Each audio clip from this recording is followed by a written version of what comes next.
नासिर, मैं हूं आपका मेजबान खालिद शबील और आप देख रहे हैं प्रोग्राम सवाल से आगे। और आज हम दो तीन बड़े अहम सवाल हैं जिनके ऊपर बातचीत करेंगे। एक तरफ पाकिस्तान की आवाम सड़कों पर है, ताजिर सड़कों पर है, बिजनेसमैन सड़कों पर है, महंगाई को लेकर, टैक्सेस के निजाम को लेकर और बिजली के बिलों को लेकर। दूसरी तरफ मरियम नवाज साहबा ये कहती है कि नवाज शरीफ साहब ने बिजली के बिलों के अंदर रिलीफ दिया, इसका क्रेडिट नवाज शरीफ साहब को जाता है। बिलावल भुट्टो साहब कहते हैं कि बिजली के बिल देखकर अवाम को करंट लगता है। और दूसरी तरफ हुकूमत अवाम के इश्यूज के ऊपर फोकस करने की बजाय जो सुप्रीम कोर्ट ऑफ पाकिस्तान या आला अदालतों के अंदर कहा जाता है कि जजेस जो है कि वो अब आजादाना तौर के ऊपर आइन और कानून के तनाजुर के अंदर फैसले कर रहे हैं, तो शायद ये आजादी किसी को पसंद नहीं आई और असम्बली के अंदर इस किस्म के बिल पेश किए जा रहे हैं, तरमीम पेश की जा रही है कि जो आला अदलिया को कंट्रोल करने के मुतरादिफ, जिसको समझा जा रहा है कि अवामी मसाइल क्या है, हुकूमती तरजीहात क्या है। एक तो इस पर हम बात करेंगे और दूसरा जो है बलूचिस्तान के अंदर बढ़ती हुई दहशतगर्दी जो है वो पिछले दिनों के अंदर बड़े संगीन वाकयात हुए, उसके अंदर भी हमें प्राइम मिनिस्टर और वजीर दाखिला के बयानात के अंदर बड़ा तजाद नजर आया। अभी प्राइम मिनिस्टर ये कह रहे हैं कि आर्मी चीफ और सियासी क़यादत मिलकर इस दहशतगर्दी के खतरनाक रुझान के ऊपर काबू पाएगी और खत्म करेंगे, जबकि वजीर दाखिला ये कहते हैं कि पाकिस्तान में दहशतगर्दी या बलूचिस्तान में दहशतगर्दी सिर्फ जो है कि एक SHO की महज मार है। ये कुछ इश्यूज हैं जिनके ऊपर हम बात करेंगे और थोड़ा सा मामला जो है कि वो हम इमरान खान के केसेस का ये हफ्ता और अगला हफ्ता काफी अहम है। तोशाखाना केसेस के अंदर एक अपील जो बुनियादी केस था जिसके अंदर इमरान खान को 5 साल के लिए नाअहल किया गया इलेक्शन कमीशन के फैसले में, उस फैसले के खिलाफ अपील पर अभी तक कोई फैसला नहीं हो सका। Lahore high court, Islamabad high court के अंदर वो जेर समात रही और फिर अभी सुप्रीम कोर्ट के अंदर भी मामला आ चुका है। तो इन मामला पे बात करेंगे। हमारे साथ मौजूद है पाकिस्तान तहरीक इंसाफ के सिमा और सेनेटर डॉक्टर हुमायूं मोहम्मद साहब और रियासत अली आजाद साहब इस्लामाबाद हाई कोर्ट बार के प्रेसिडेंट हैं, और हाफिज एहसान खोकर साहब जो कानूनदान है। बहुत शुक्रिया आप तीनों मेहमानों का। मोहम्मद साहब, आपसे हम स्टार्ट कर लेते हैं और मामला यहीं से शुरू कर लेते हैं कि अभी जो मामला जहां से बुनियादी केस शुरू हुआ था इमरान खान का, उस पे अभी सुप्रीम कोर्ट में एक दरखास्त दी गई अर्ली हियरिंग की कि जी कि उसको सुन लिया जाए कि इस्लामाबाद हाई कोर्ट में आपने पिटिशन की थी, उसके बाद आप लाहौर हाई कोर्ट चले गए, 2 अदालतों में चल नहीं सकता, फिर इस्लामाबाद से आपने वापस ली, हाई कोर्ट ने वो वापसी का फैसला मुस्तरद किया, तो अब एक अरसे के तक अपील जो है पड़ी हुई है। दूसरी तरफ आपके केसेस जो हतमी स्टेज के ऊपर या ऐसे केसेस जिनके अंदर इमरान खान की अगर जमानत होती है तो वो रिहा हो सकते हैं, कहा जाता है कि शायद उनमें सुस्त रवि है और ये मामला भी 1 साल से पेंडिंग था तो उसके अंदर अभी दिया जा रहा है। तो आप समझते हैं कि आपकी लीगल टीम टाइमली काम कर रही है या देर से, या इतने ज्यादा मुकदमात हो गए कि समझ नहीं आती किस टाइम पे क्या करना चाहिए ताकि इमरान खान की रिहाई जो है कि वो हो सके या उनके खिलाफ केसेस मंतकी अंजाम तक पहुंच सके। रहमान रहीम, या का नाबुदो व या का नस्ताइन। देखिए, मैं कोई लीगल एक्सपर्ट तो नहीं हूँ, लेकिन मैं एक अपना एक इम्प्रेशन जो मेरे दिमाग में बनता है मैं उसको सामने रखते हुए कुछ चीज़ें सही या गलत उससे अखज़ कर सकता हूँ कि क्या हो रहा है। इस तरह ये है कि हम लोगों ने बहुत दफ़ा कहा है कि 2 लोग ऐसे हैं जिनके ऊपर एज अ क्लाइंट हम पाकिस्तान तहरीक इंसाफ इन जनरल और इमरान खान इन पर्टिकुलर को उनके ऊपर ट्रस्ट नहीं है। और हम ये समझते हैं, ट्रस्ट एज ये नहीं हम कह रहे कि वो कहीं बुरे लोग या क्या हैं, हम ये समझते हैं कि उनके जो बायसिज्म है, जो उनके बातों से बायसिज्म या उनकी जो जिस लिहाज से जब आप क्वेश्चंस कर रहे होते हो या जिस लिहाज से वो उन केसेस को हैंडल कर रहे होते हैं, तो आपको पता चल जाता है कि ये जज जो है ये थोड़ा सा मेरी तरफ शायद इसकी बायस होगी गलत तरफ। अब हो सकता है हम एज अ क्लाइंट हम लोगों का गलत फैसला हो, लेकिन ये हमारा हक बनता है कि हम उस जज को कहें कि प्लीज़ आप हमारे फैसलों से अपने आप को रिक्यूज़ कर दें।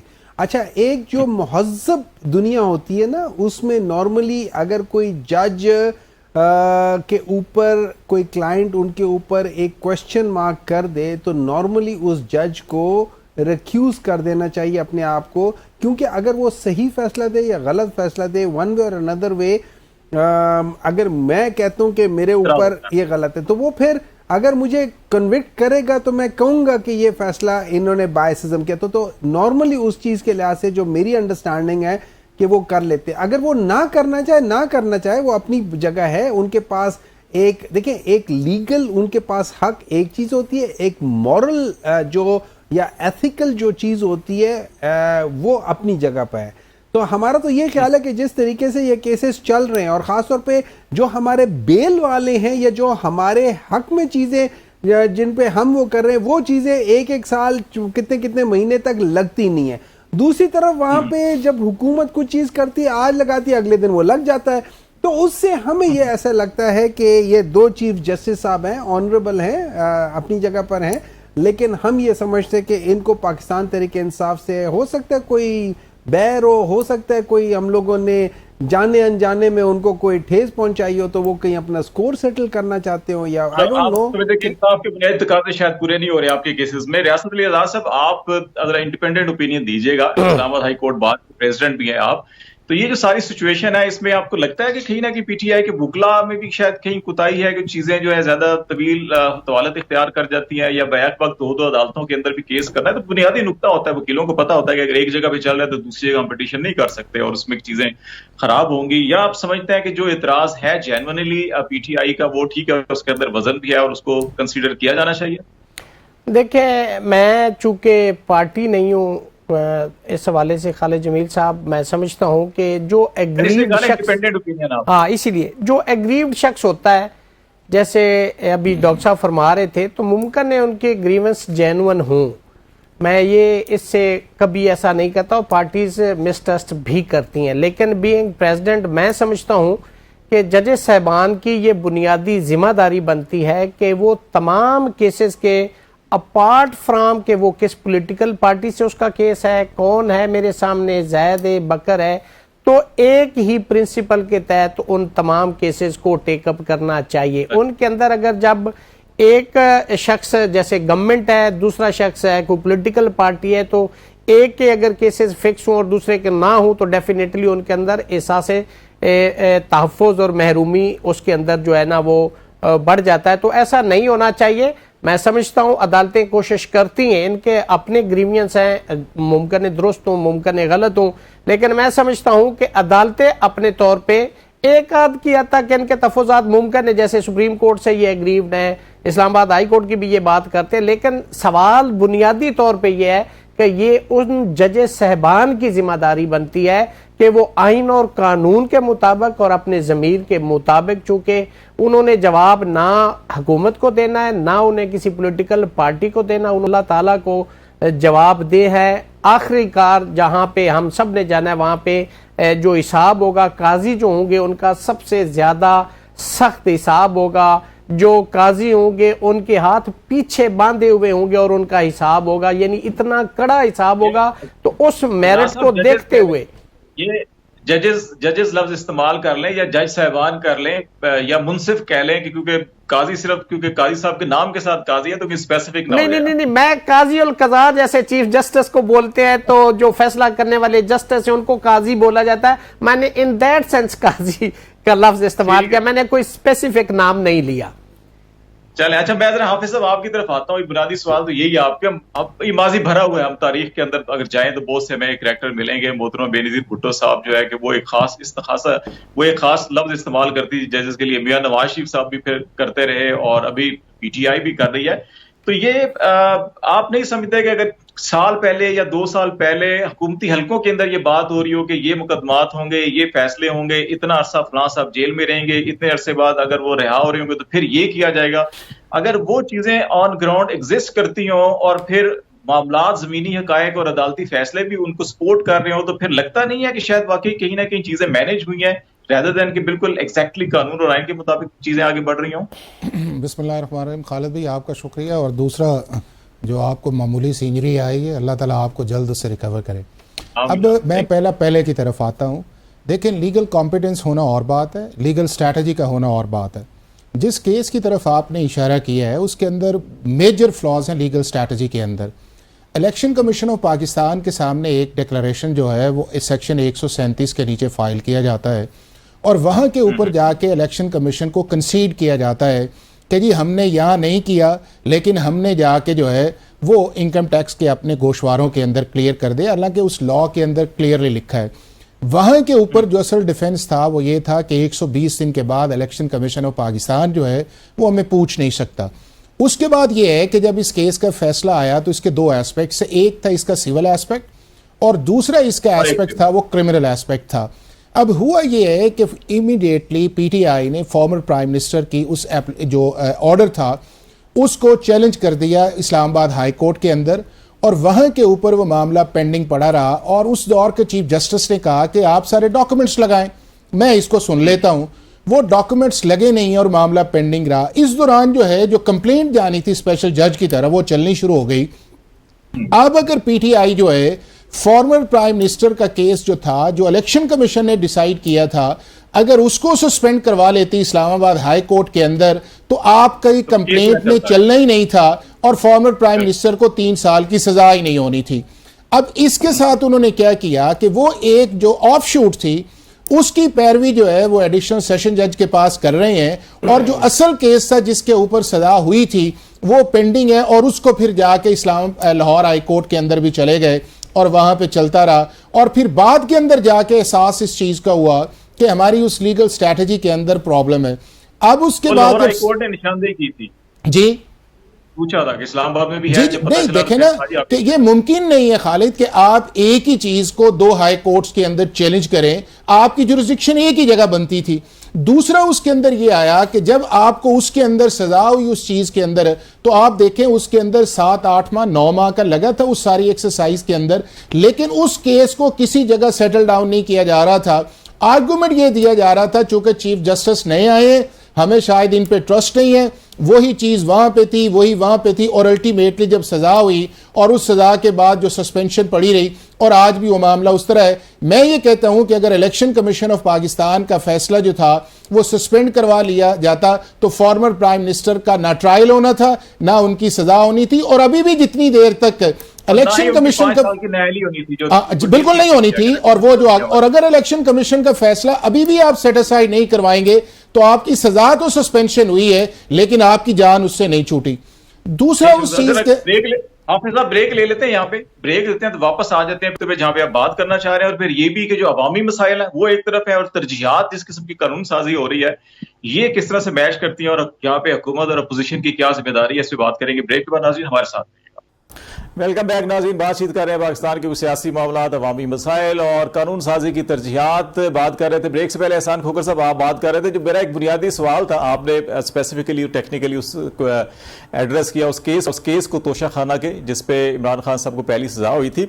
ये जो मामलात हैं वो जो मेरा सवाल था कि अगर 1-2 साल पहले ही सबको मुझे भी पता हो कि अच्छा जी ये फलां केस भी होने हैं, फलां फैसले भी होने हैं, इतना अरसा किसी सियासी कायद ने अंदर भी रहना है और ये सिर्फ इस दफा नहीं है, नवाज शरीफ साहब के बारे में, बेनजीर की बारे भी, जरदारी की बारे भी पहले से पता चल जाता है। तो ये चीजें तो एस्टैब्लिश तो करती हैं कि चीजें मैनेज होती हैं, दबाव भी होता है, फैसले कहीं और होते हैं, सुनाई कहीं और होते हैं, तो इससे हम जान नहीं छुड़ा सकते क्या?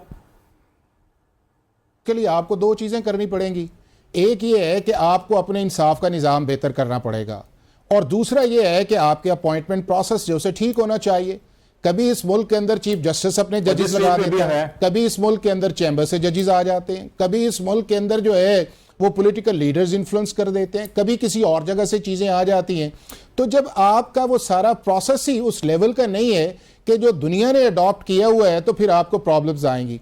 अब दूसरा उस चीज़ के अंदर ये है कि जो आगे आपने चीफ जस्टिस वाली बात की थी, इसके अंदर मैं आपसे ये गुजारिश करूँगा खालिद भाई कि कोई एक ऐसा फैसला बताएं कि जो मियाँ नवाज शरीफ के ख़िलाफ़ या former prime minister Imran Khan साहब के ख़िलाफ़ इस्लामाबाद हाई कोर्ट ने नीचे से कोई सज़ा आई और उसे कंफर्म किया हो।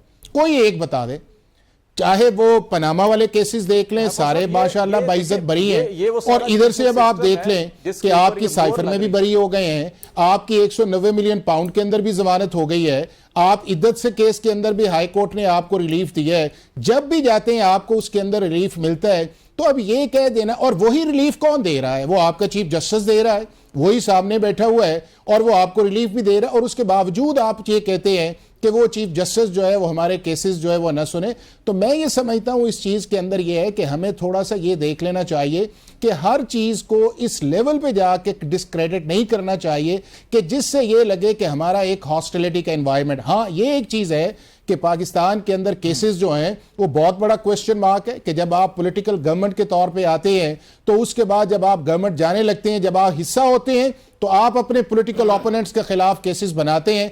आपके सामने जो है वो एग्जांपल जो है 97 से पहले की भी है, आपके सामने एग्जांपल जो है 2013 के बाद की भी है, आपके सामने 2018 के बाद भी अभी भी उस बात के अंदर है।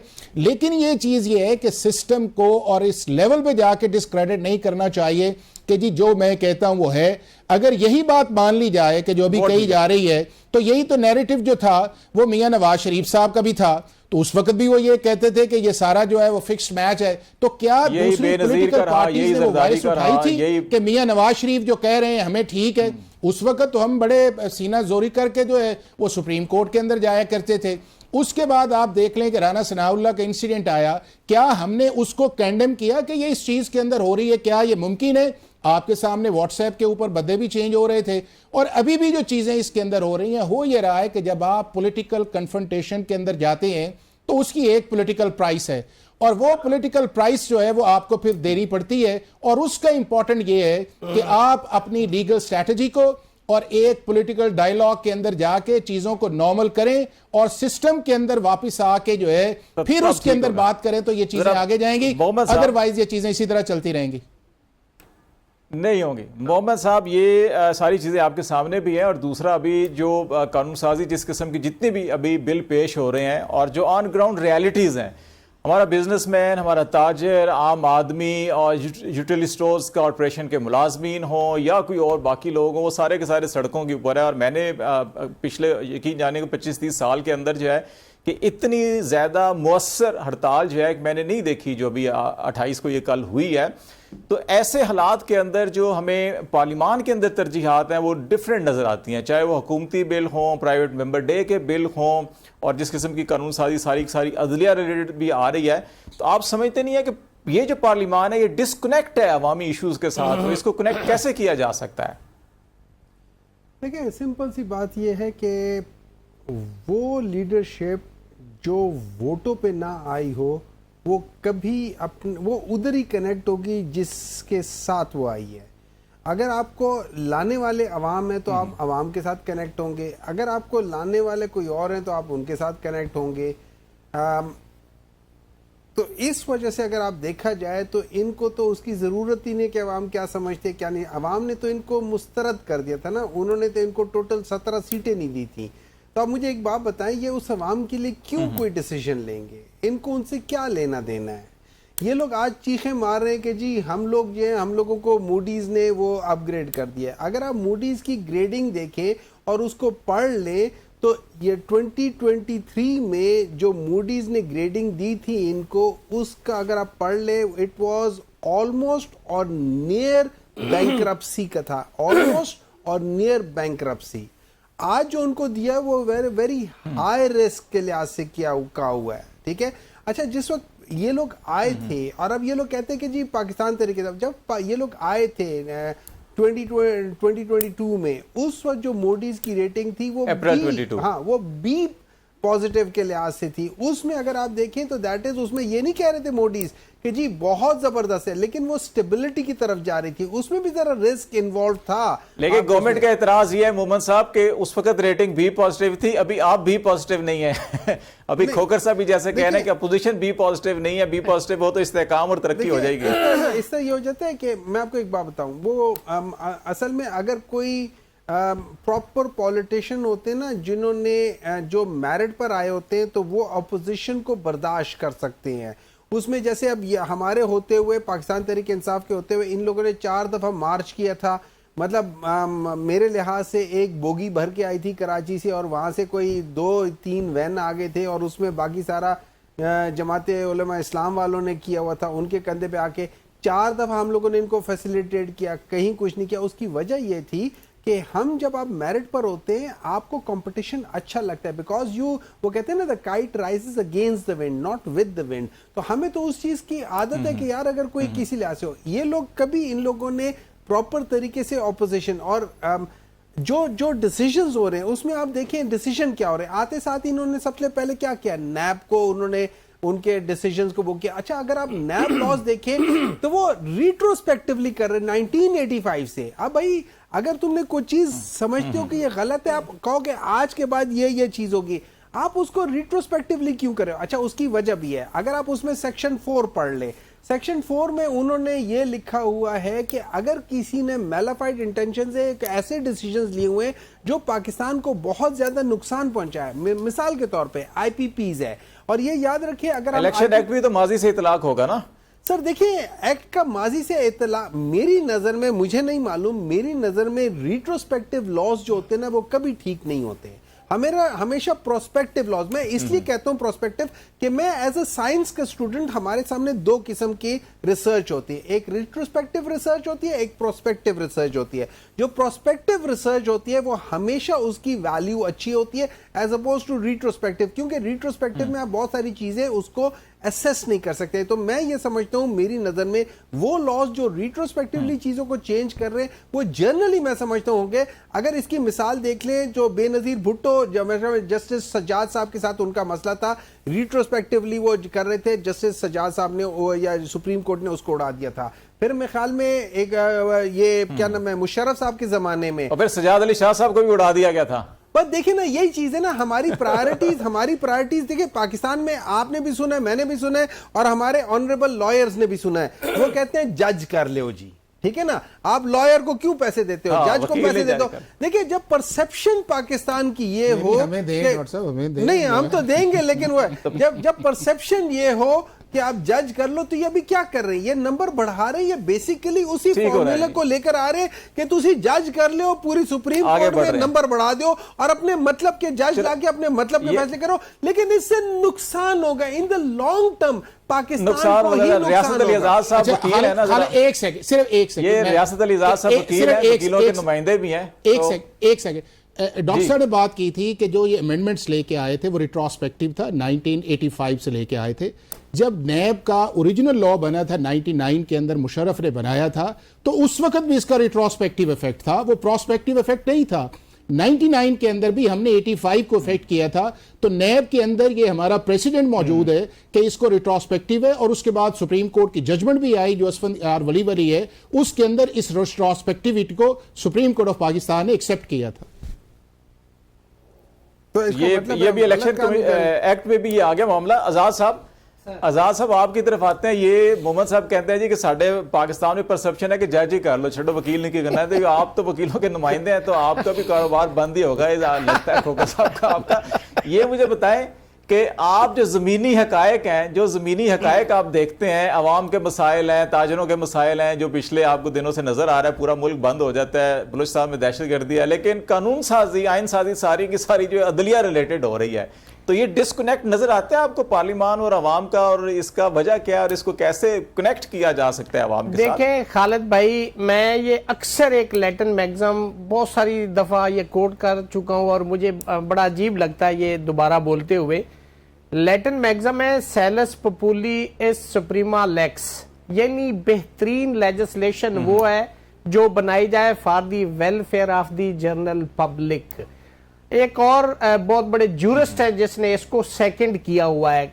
मेरी जाती राय के अंदर आज तक जब से ये पार्लियामेंट आई है, ये हुकूमत आई है, मुझे एक बिल उठा के दे दें जो अवामी उमंगों के मुताबिक हो, जो अवाम के हकूक की तर्जमान हो, जो अवाम के हकूक के लिए की गई हो, या कोई ऐसा मुझे कोई बिल बता दें जिसके अंदर ऐसे कवानीन भी हैं जो 100 200 साल पुराने हैं। मसलन CRPC 1898 का है, उसके अंदर सेक्शन 167 देखें तो उसके अंदर फिजिकल रिमांड 14 दिन का, आज से 125 साल पहले।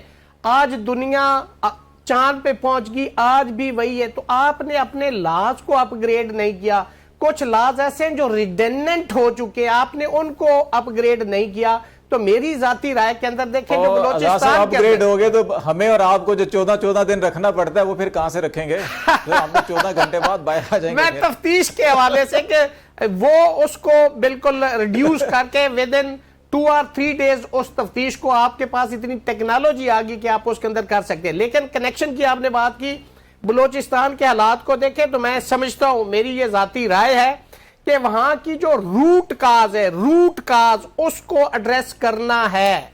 आप ये कह के ये वाकया हो गया, उसके बाद आपने ऑपरेशन कर दिया, ये वाकया हो गया, आपने उसके ऊपर ये एक्शन ले लिया, ये उसका हल नहीं है।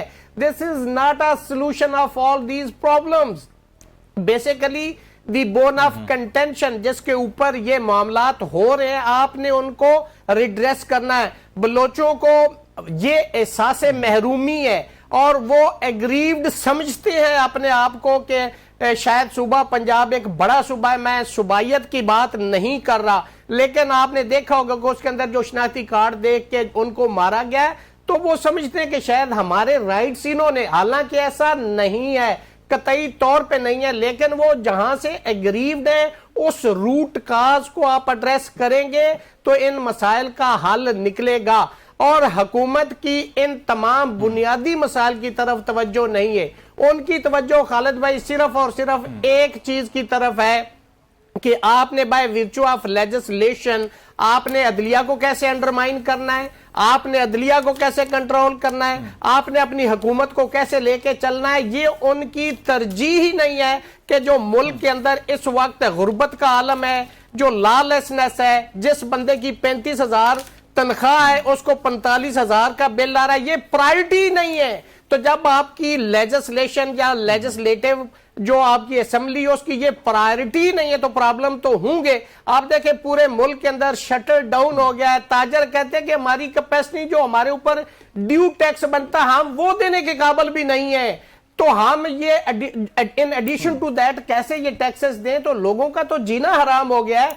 अब जब वो कहते हैं ना तंग आमद बजंग आमद, तो वो एक ईरानी कहावत है खालिद भाई कि आप बिल्ली कितना बुज़दिल जानवर है, आप एक कमरे के अंदर उसको छोड़ दें, आप उसके पीछे भागते रहे, दरवाजा एक सेकंड खालिद भाई दरवाजा बंद कर दे और उसको रास्ता निकलने का ना, तो अल्टीमेट पहले वो आपके आगे भागती रहेगी, एट द एंड वो आपके गले के ऊपर ऐसा अटैक करेगी, वो पंजाबी कहते ना चक मारेगी और उदों तक वो नहीं छड़ेगी जदों तक आखिरी सांस नहीं निकाल लेते। तो अवाम तंग है, आप इसको एड्रेस करो, उनके मसाइल को एड्रेस करें, तब ये कनेक्शन हो सकता है, तब ये एक पार्लियामेंट इस मुल्क के लिए मुफीद पार्लियामेंट हो सकती है। आप रियासत अलीजाद साहब आज़ाद बंदे हैं आप, तो आप हमें जो है ना कि वो सिर्फ लेके जा रहे हैं जिस तरफ हुकूमत नहीं लेके जाना चाहती। तो हम जरा एक ब्रेक ले लेते हैं, ब्रेक के बाद वापस आप फिर ये जो मामलात हैं, चाहे मुआशी मामलात हैं, अवामी मामलात हैं और लेजिस्लेशन किस नौयत की हो रही है, इस पर बातचीत जारी रखेंगे। नाज़रीन हमारे साथ रहिएगा।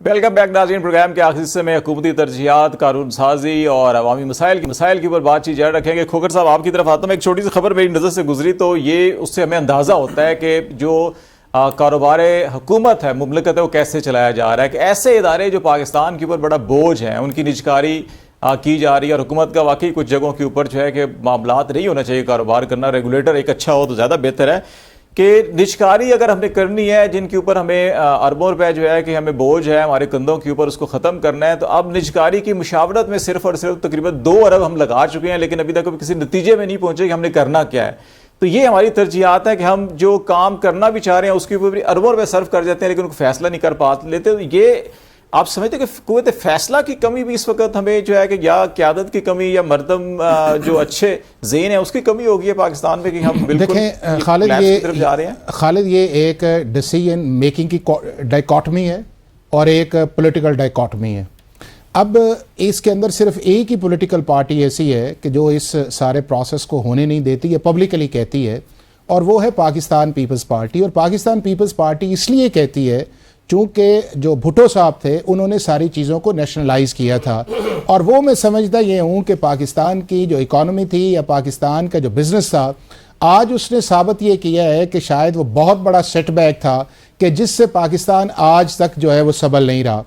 अब उसके अलावा जितनी भी पॉलिटिकल पार्टीज़ हैं जिसमें मेन स्ट्रीम PTI भी है, मुस्लिम लीग भी है, और भी जो पार्टीज़ हैं, वो जब गवर्नमेंट में नहीं होती तो वो इसका रोना रोती हैं कि ये नहीं होना चाहिए, इदारों को बेहतर होना चाहिए। जब ये गवर्नमेंट के अंदर आती हैं तो ये एक लिस्ट ले आती हैं, और पहली लिस्ट जो कैबिनेट के अंदर जाती है कि जी ये एक लिस्ट है जो पिछले 30 साल से चल रही है, इनकी प्रायोरिटी डिफाइन करें।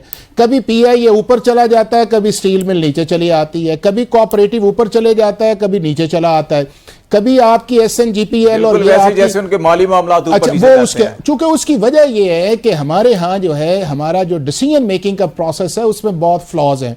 और वो मैंने जो आपके डाइकॉटमी की बात की है वो डाइकॉटमी आगे। अब आप देखें कि अगर पाकिस्तान की सुप्रीम कोर्ट स्टील मिल के अंदर ना जाती और हमारा सबका इस पे इत्तेफाक है तो आज पाकिस्तान की स्टील मिल की वो हालत ना होती। जब आपने 95-65 के अंदर वापडा को आपने ब्रेक डाउन किया तो आपने डिस्कोस को प्राइवेटाइज करना था कि लोकली आप काम करें, आपने नहीं किया और 550 अरब रुपए पे आप चले गए। पीआईए के अंदर आपने पॉलिटिकल भर्तियां की और उससे जो एयरलाइंस निकली वो दुनिया की टॉप की एयरलाइंस रहीं, और आज भी हम ये कहते हैं कि जी 13 जहाज के साथ हम क्यों नहीं बेहतर कर सकते। वो इसलिए नहीं कर सकते कि हमारी जो पॉलिटिकल लीडर है या जो हमारी ब्यूरोक्रेटिक लीडर है उनके ये वेस्टेड इंटरेस्ट हैं कि जब गवर्नमेंट के अंदर होंगे उन्हें ये सूट करता है, अपॉइंटमेंट्स, पोस्टिंग, ट्रांसफर, ये सारा सूट करता है, अपने बंदे लाने हैं। जब गवर्नमेंट से बाहर होंगे तो अगली को गवर्नमेंट करेगी, उसके ऊपर उंगलियां उठाएंगे। हल इसका ये है, वे फॉरवर्ड का ये है जरा जी, हल इसका ये है कि एक ये सारी पॉलिटिकल पार्टीज जो हैं, आपने कहा ये चेंजेस आजाद साहब ने भी कहा, इसलिए नहीं आती कि ये पॉलिटिकल सर्वाइवल के लिए ये पार्टीज रहती, क्योंकि जब इलेक्शन आता है ऑपोजिशन डिस्क्रेडिट करती है, वो पॉलिटिकल सर्वाइवल्स के अंदर लगे रहते हैं और उसी सर्वाइवल के अंदर आपका टाइम जो है वो जिक्र जाता है और आपका जो ओरिजिनल इशू है पाकिस्तान का आउटडेटेड निजाम वो उसी जगह रहता है। अब उसके बाद जब अगली चीज आती है तो वो बारी टर्न हो जाती है। अब 13 के अंदर देख लें और 18 तक आप देख लें, क्या पाकिस्तान की ऑपोजिशन ने हुकूमत को काम करने दिया? 2018 से 22 तक आप देख लें कि क्या पाकिस्तान की ऑपोजिशन ने काम करने दिया? और आज आप देख लें कि 2024 के अंदर इलेक्शन हो, यार अपने पॉलिटिकल डिफरेंसेस अपनी जगह, लेकिन सिस्टम को तो डिस्क्रेडिट न करें। आप इस मुल्क की गवर्नेंस को डिस्क्रेडिट करते हैं, आप इसकी इन्वेस्टमेंट को डिस्क्रेडिट करते हैं, अगर कोई रेटिंग आती है हम उसको डिस्क्रेडिट करते हैं, अगर SIFC काम कर रही है हम उसको डिस्क्रेडिट करते हैं। तो जब मुल्क के अंदर बैठ के इस मीडिया के ऊपर डिस्क्रेडिट करेंगे तो बाहर का बंदा को पागल है जो इस मुल्क के अंदर आएगा। ये वो एरियाज है कि जिसके अंदर इन्हें यूनैनिमस आई है। सियासी जमातें अपोजिशन हुकूमत को ओवरटर्न कर देती है तो खोकर साहब मैं आपको ओवरटर्न कर रहा हूं ताकि आपके बाद आप मोहम्मद साहब को बारी देते हैं ताकि बाकी जो टाइम थोड़ा सा बचा है वो भी हम इक्वली डिस्ट्रीब्यूट कर लें। मोहम्मद साहब, एक तो ये इशू जो है कि हमारे यहाँ एहसान खोकर साहब जिसकी निशानदेही कर रहे थे कि पॉलिटिकली हम जो भी अपोजिशन में होता है हुकूमत को टफ टाइम ही देना होता है, उसने पॉलिटिकल क्रेडिट लेना होता है।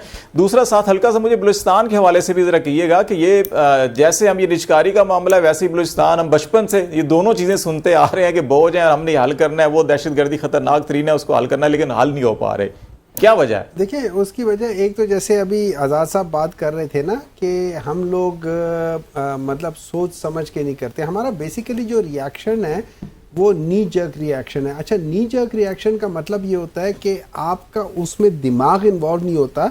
वहाँ पे आप नी पे आप एक वो चीज़ मारते तो उसकी वजह से वो आपके स्पाइनल कॉर्ड तक जाती है और वापस आ जाती है और आपका जो मसल है वो काम करता है। उसका मतलब ये है कि आप दिमाग इस्तेमाल नहीं करते हैं। तो इसी तरीके से हमारे पाकिस्तान के बहुत ज़्यादा पॉलिटिशियंस वो अपना दिमाग नहीं इस्तेमाल करते। और उसकी मैं मिसाल देता हूँ, हमारे इंटीरियर मिनिस्टर है माशाल्लाह, उन्होंने कहा था कि मैं ये क्रिकेट बोर्ड है इसमें क्रिकेट की मैं SHO से एक ही SHO का मसला ये। हाँ नहीं मैं उधर भी आता हूँ, लेकिन पहले कहता हूँ उन्होंने कहा कि हम क्रिकेट के हम यहाँ पे सर्जरी करेंगे, सर्जरी के बाद बांग्लादेश ने पाकिस्तान को, वैसे वहां भी एक SHO लगा दें क्रिकेट टीम ठीक हो जाएगी। सर ये मैं कह रहा हूँ ना, ये मैं कह रहा हूँ। अब देखिए उनका अब आप देखिए ना, अगर आप सीरियसली देखें जो उन्होंने कहा है कि ये एक SHO की मार है, आप मुझे बात बताएं 2000 से वहां पे ईयर 2000 से पिछले 24 साल से वहां पे आर्मी बैठी हुई है।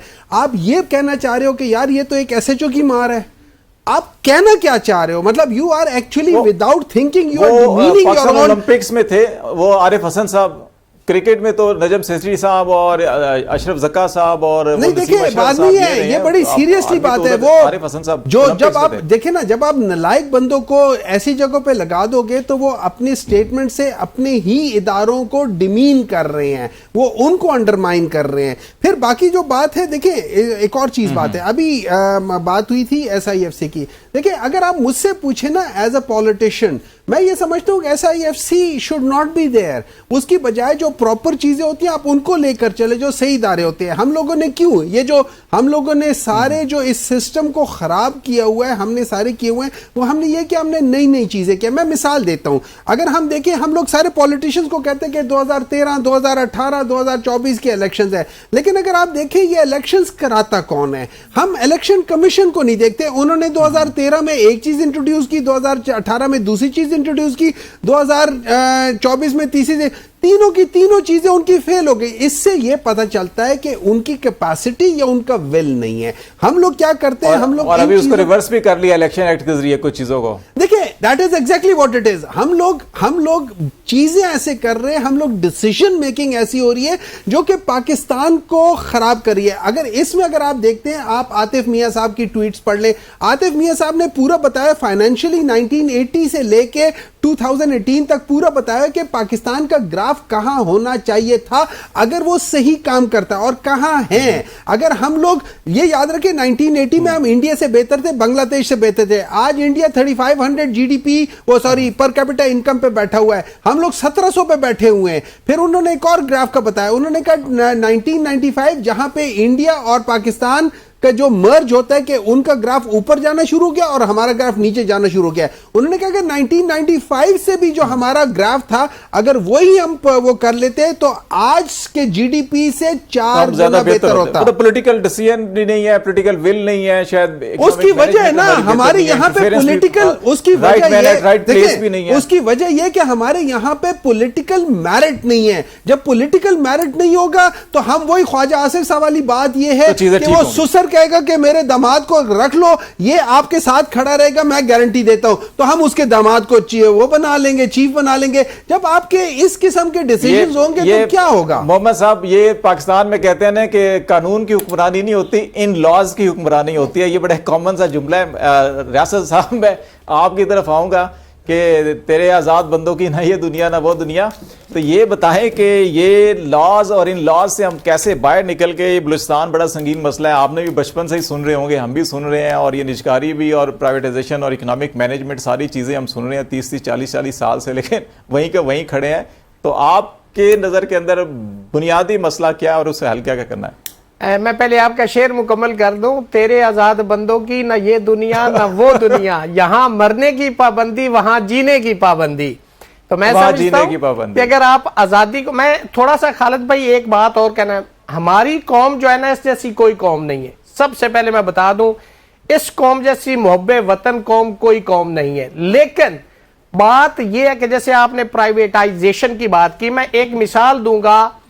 हीथ्रो एयरपोर्ट के ऊपर जो लैंडिंग राइट्स हैं पाकिस्तान के, जो पाकिस्तान की वहां पे स्लॉट्स पड़ी हुई हैं, वहां पे आपकी डायरेक्ट फ्लाइट नहीं जाती। जो ओवरसीज पाकिस्तानी है, जो हमारा सरमाया, जो पाकिस्तान को बहुत सारा ज़रे मुबादला जो है वो भेजते हैं और हमारी इकोनॉमी को वो बहुत सपोर्ट करते हैं, उनको ये गिला है कि कितना अरसा हो गया कि वहां पे आपकी PIA की फ्लाइट डायरेक्ट जाती नहीं। उनके बुजुर्ग 19 घंटे इंस्टेड ऑफ 7 या 8 घंटे की फ्लाइट पे जाने के वो वहां पे ख्वारी काटते हैं और उन लोगों को है। अब आप देखें प्राइवेटाइजेशन, हर चीज आप प्राइवेटाइजेशन की तरफ ले जाएंगे तो आपके पास क्या रह जाएगा? आप देखें, सेहत आप कर देंगे तो गरीब आदमी को पहले नहीं वहां पे मेडिसिन मिलती, तो जब उसको आप प्राइवेटाइज कर देंगे तो फिर उसके लिए और प्रॉब्लम होगी। इसी तरह बाकी इदारे, आप स्टील मिल है जो बैकबोन थी आपकी, आपने ये सारा निजाम, आप जो आता है उसने जिम्मेदारी नहीं कभी ली, उसने कभी सीरियसनेस दिखाई नहीं है कि यार ये हमारा एसेट है, इसको हमने बेहतर करना, बजाय कि अपने गले से उतार के और वक्ती तौर पे कोई फैसला करके किसी के खाते में आप डाल के चले जाएं। तो इसको आप जब तक स्ट्रीम लाइन चीजों को नहीं करते, आपकी इकोनॉमी बेहतर नहीं हो सकती। ये कौम टैक्स दे रही है, देती है, लेकिन उस टैक्स के रिटर्न में उनको क्या मिलता है? देखिए, जो टैक्स देता है, मैं टैक्स रिटर्न फाइल करता हूं, मैं हर साल टैक्स देता हूं, इन रिवार्ड ऑफ दैट, मतलब टैक्स पे करने के बावजूद मुझे क्या फैसिलिटीज मिलती है, ये हर शख्स जो टैक्स पेयर है वो सोचता है। तो आपको अपने इस निजाम को अपग्रेड करना है और इसको वाकईतन एक वेलफेयर स्टेट बनानी है। अब देखिए, यूके के अंदर आप, मैं मिसाल देने जा रहा हूं, वहां पे कौंसल है, एक आखिरी बात, कौंसल है वहां पे, अगर कोई बंदा बेरोजगार है तो उसको वो मंथली उसको अलाउंस भी देते हैं, उसको घर भी देते हैं। तो ये कॉन्सेप्ट है वेलफेयर स्टेट का, ये हमारा इस्लाम भी कहता है, हमारा दीन भी कहता है। ये निजाम हमने इसको फॉलो करना था, यहाँ तो फॉलो नहीं किया जा रहा। गाला पैंदियां है ਇੱਥੇ ਸਵੇਰੇ ਸ਼ਾਮ ਬੇਰੁਜ਼ਗਾਰ ਨੂੰ ਗਾਲਾਂ ਪੈਂਦੀਆਂ ਤੇ ਜੀ, ਉਹ ਵਿਚਾਰਾ ਘਰੋਂ ਵੀ ਖੁਆਰ ਹੁੰਦਾ ਤੇ ਬਾਹਰੋਂ ਵੀ ਖੁਆਰ ਹੁੰਦਾ, ਉਸ ਵਿਚਾਰੇ ਤੇ जीना आराम है।